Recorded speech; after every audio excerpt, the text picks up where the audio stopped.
Vous avez voulu chanter. Ah, il chante très bien. Alors là, je témoigne, il chante très bien. Bon, ben alors, puisque c'est comme ça, Future ok, carrière ben, j'y vais. chanteur. C'est une petite chanson de 2 minutes 30, vous allez voir, c'est pas quoi rien.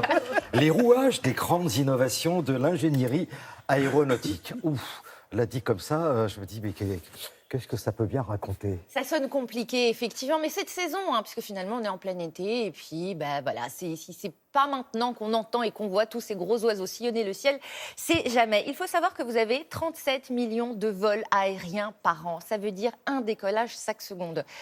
Et souvent, on a tous, je sais pas pour vous, mais souvent quand on est enfant, et même un peu moins enfant, on reste toujours fasciné par ces gros oiseaux qui nous font un peu rêver. Et en fait, il y a aussi des grands enfants qui continuent à être fascinés par ces grosses machines. Et c'est exactement le principe de cette émission qui s'appelle donc Inside Mighty Machines. Ça veut dire à l'intérieur des grosses machines. C'est diffusé sur la chaîne américaine Smithsonian. Alors, excusez-moi si je ne l'ai pas parfaitement prononcé. Et en fait, c'est présenté par un ancien ingénieur de la NASA qui est littéralement passionné par la mécanique qui se cache derrière, à l'intérieur des avions. Alors, si vous aussi, vous êtes un peu fasciné, si vous avez envie de savoir quelle magie opère derrière tout cela, je vous propose déjà de découvrir ce premier extrait. I'm Chad Zdenek. I spent 7 years building rocket engines for NASA. Now, I'm taking things apart, breaking down giants of engineering piece by piece, so I can discover what made them legends of their time.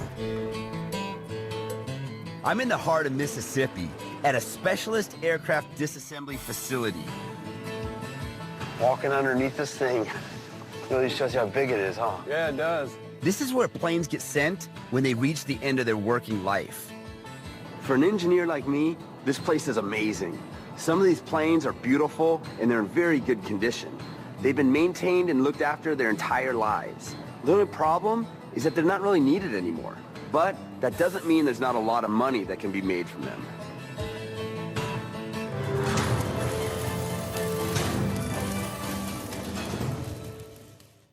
C'est impressionnant. Ah ouais, qu'est-ce qu'on va découvrir alors dans Alors vous dans cette découvrez émission? tout. Et c'est là que c'est intéressant. En fait, il ne s'agit pas d'un homme qui va tout simplement vous parler de gros avions parce qu'il aime bien ça. En réalité, on rentre vraiment à l'intérieur des moteurs. On rentre à l'intérieur des plans de construction qui ont fait que ces avions sont ce qu'ils sont.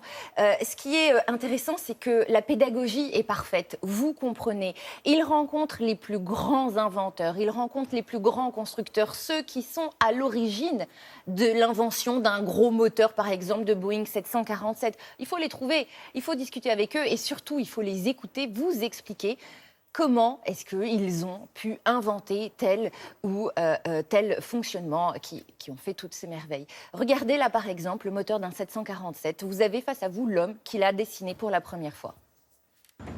Until the 4-ton engine is left hanging from the plane by just 8 bolts. But final removal can only happen under the watchful eye of an airline inspector. His job is to make sure the engine is removed the right way.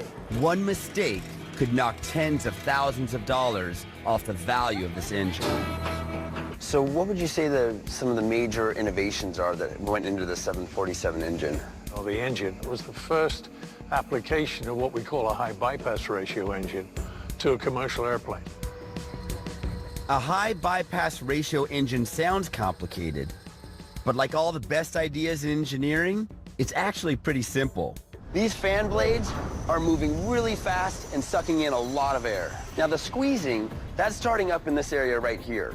Basically, we're bleeding off some of the air from the fan blades and we're squeezing it or compressing it down all the way through this section until we get to the combustion chamber.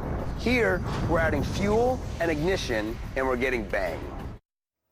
Mais qu'est-ce qu'il y a dans le cerveau de cet homme pour arriver à inventer ça, quoi? C'est impressionnant. Alors, de l'intelligence, ça c'est sûr, et puis surtout une simplicité Et la passion. et beaucoup de modestie, puisqu'en fait, dans tout le long de ce programme, vous rencontrez vraiment les cerveaux à l'origine des plus grandes créations de l'aéronautique. C'est fascinant, c'est pédago, et puis surtout, c'est dans l'air du temps, puisqu'il recycle beaucoup, et il vous explique comment est-ce qu'on refait du neuf avec du vieux.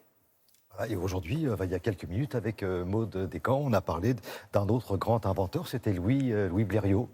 Voilà, il y a 119 ans, il traversait la Manche, donc la boucle est bouclée. Merci beaucoup, Merci. Anissa.